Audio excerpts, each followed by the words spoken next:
Ross, can you shed any light on the $1 million offer to Cloke? I haven't read the paper today, but I'm aware of what's hit the sort of public domain or in the back page of the Herald Sun. So from a football club perspective, we've got on record as a clear strategic list management plan in place, which Chris Brond and Brad Lloyd head up, and they've been planning for free agency since inception, and clearly they're trying to identify opportunities within the market and work within the bounds of the AFL policies on that. So, and as a senior coach, I have a list management meeting, half yearly with them, or probably monthly, and then the bigger picture stuff. So I've got my hands full with the Gold Coast this week. Really important, 4 points up for grab. But the overriding position is, as a club, we don't comment on speculation and conduct our business through the media, and so therefore I've really got no comment to make specifically on Cloke. Or next week it will be Brendan Goddard, and the week after that it'll be Brett Stanton, and then it'll be Tom Lonigan after that. So I'm not going to jump into specifics except to say we acknowledge we've got a strong strategic approach and people empowered in those positions, and my function is to coach, and that's where it sits. So I can't help you much more than that. I think I heard you say on Monday night that a power forward is at the top of your shopping list? No, I think you're manipulating the question from Brad Hardy a little bit. We're talking about, Jack and Kepler and Matthew and the structure, and I think Carl Langdon had a view that we hadn't drafted enough tools and you're a bit thin on the list, and I just said clearly you can't have everything. We started a list management process 4 years ago when we were paying maximum salary cap and finishing on the bottom. Since then, it's been 4 years of drafting and a lot of youth brought in. And I mentioned that Carlton took 10 years to get to their position from when they were bottom in a similar type position. So I said, we don't want to take 10 years to do that. We're in a hurry, and, talent identification is through draft, trade and free agency. So, and a power forward sits within that model. Eddie McGuire mocked the bid, or the reported bid in a way. He said it would be like a broadcaster moving from Triple M to SBS. Is it a bit out of bounds for a president to be mocking a club like that? Look, everyone has their opinion, and Eddie wears a couple of hats, and he can be quite funny at times. So, yeah, I think everyone can either laugh at it or, interpret it however they want. But I'm just really firmly focused on, like even now, I felt I've spent too much time on it. I'm really here to talk about the game this weekend and the Gold Coast and the challenge, and so I'm not going to get involved in public spats with presidents and media speculation. Just on the Gold Coast then, you mentioned that maybe nice. Yeah. Well, no, but it's not quite going where you want to go, Ross, but respect. You mentioned that the tweet which came out, respect. You honestly believe that the Gold Coast as a club don't respect Fremantle, just off the back of what Eddie said? I don't think off the back of Eddie. On record last night, I think there was just some personal attack on our players that, as coach, I certainly didn't enjoy, and Mackenzie with Ballantyne specifically, and then Gary Ablett as captain as their club. So the way I look at it, their captain and a second-year player has had the courage and the conviction to publicly, on a social platform, personalise attacks on our players. So I don't really enjoy that. And as I said last night on Channel 7 News, my mother taught me civility costs nothing. So they're certainly not adhering to that. Do you have a view on whether the AFL should have any sort of control over Twitter and that sort of social media? No, I think, with freedom, you get to choose. With freedom becomes responsibility, and because you're responsible, you're accountable. So I don't think it's an Andrew Demetrio or commission issue here. I just think you sit within the laws of the land. They haven't broken that, but on a personal level and a club level, I just think they've got the freedom to conduct themselves how they want and represent their club how they want. Certainly from my end, that's not what we want from Fremantle players. But what we do, talk's cheap. We get an opportunity to go up there and the balls bounce and get into action and display our character again to our fans and our members and also the Gold Coast Football Club. And we walk away and we'll see what happens. Is Aaron Sandilands still 50-50? Yeah, he's less. He won't play. Yeah. So he ran yesterday and ran really well and has pulled up quite well. But we stirred it up on Friday more. We thought he would be fine. It was stirred up and made it a little bit angry. It's settled down. He ran. My understanding is it's pulled up really well. So we tend to put a strong rehabilitation program in place, and that will see him out to be available the week after. So, yeah, we're really confident in John Griffin and Zach Clark. Did you half expect Nat's shoulder to go again? It seemed like it was always not far away from happening again from what we've read.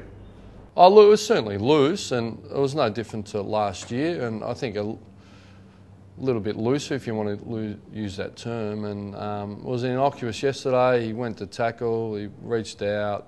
Even on the weekend, he did control himself. So Nathan was incredibly keen. We had the okay, but we made it strong that if it dislocated fully again, it would be best for surgery, and that's what's occurred. And probably for the whole group, thankfully, that it didn't happen in a game and we're not one down. So, and Nathan's got a clear rehabilitation path, and in a perfect world it'd be 12 weeks, and you know, not so perfect, an extended 16 weeks. So we should see Nathan play, and we just know he's a beautiful ball handler and a magnificent athlete. So if we can do the right thing, I've experienced it previously, you know, where gun players have gone down, you've got to be good enough to cover them and aim to play finals, and you know, have Nathan there at the right time. How does he cover him around the stoppages in particular? Yeah, well, people have got to step up. You know, fortunately, David Mundy's really come in the hand of Michael Barlow, and Lockie Neal played, and you know, Ibbotson can go through the midfield. And I think you're seeing Clancy Pearce and Tendai really grow. So, look, we'd love Nathan there, but the fact is he's not, and everyone gets an opportunity to grow. And you know, if we all work really hard together, you know, be a complementary team around the stoppages, you know, maximise our strengths and minimise our weaknesses, we can still be a really strong AFL midfield. It wouldn't influence the way you would use Matthew Pavlis in the centre? Not particularly. I think we're going to unload Matthew, and we want him to kick some more goals, and we want to supply him with opportunity. We can inject him, but you know, we're going to really grow the Jaden Pitts, Dylan Robertsons, those types, along with Ballantyne, who needs to step up through the midfield, and keep growing our list to reflect an elite AFL team. And I think it's a short-term fix, always throwing Matthew in there. Is anyone in particular in the waffle leading the race for his spot? For Fyfe's spot? Yeah, particularly, we've got some really good performances. There's a number, and I always feel a bit awkward because I know I miss one or two. So, you know, it's a bit, do we structure up and pull an Ibbotson and Duffield out of defence and put in a Robinson or a Grove and Silvani to free them up to go through the midfield? You know, or at least Spur can go in. So we're just having match committee then. I've left the guys there, and so the ones around the point are sort of Robinson and Grover, Spur, and that's the thing, I sort of lose them a little bit. But roughly, you guys know better than me, you know, those types.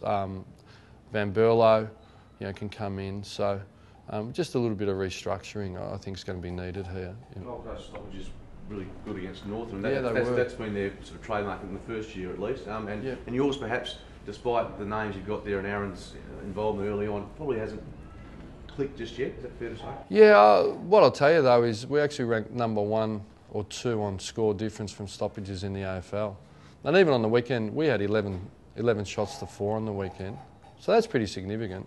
But in saying that, you're right, the Gold Coast kicked 5 goals out of the middle, 5-2 against North Melbourne. And you're right, if you let them get hold of the ball and spread really quickly, they're incredibly skillful, and so they should be with all those early picks. So if we want to play circle work with the Gold Coast, we'll have our challenges, and they're an elite stoppage team, and that's a real strength. So we're going to have to be at our best and working together. And Nathan has been a part of us ranking really highly in stoppages, even though we've had a couple of quarters or games where we think, how are we going there? But we're actually been defensively elite there and offensively pretty solid. You know, to be on score difference, I think number 2 in the competition is pretty strong. How do you go about addressing the finish whilst the accuracy in front of goal? Is it just touch or confidence? Or what do you think? Yeah, I think it's a little bit about knowing your limitations. A few guys blazed coming through 50 when they could have lowered their eyes, and there's Matthew or there's Maney, and making a decision, can I kick it or is someone in a better position? So a little bit of composure there, and probably not drawing the ball as wide, so a little bit more corridor. But a lot of them were gettable, particularly early. We had a really bad quarter in the third quarter. I think we all acknowledged that from the box and the players. I think we lost our, we lost our forward structure at times. For whatever reason, we only had 1 or 2 forwards, which we didn't like, but it did happen, and I take responsibility for that. But when we got it right, I mean, we did kick 2-7, and then the last quarter 3-5. So that's, what's that? 17 shots in 2 quarters is really strong, and a really even first quarter. So we're looking for a 4-quarter performance where we can make good decisions and execute with skill, because that's what separates the best teams at the end of the day. So, if we had to kick 15-7, I don't think we'd be hearing a lot of the criticisms that's sort of coming at us. But, we're all big boys, and, we understand we're not standing around at the barbecue. It's big business, and we're paid to execute and get it done, and we didn't. So we'll wear the criticism, but we'll keep working to get it right. Ross, it's a good you had Cosy obviously at times maligned by the fans or the media. I mean, Jack's been through a bit this week. Yeah. What have you, what sort of... I don't really like looking back, but...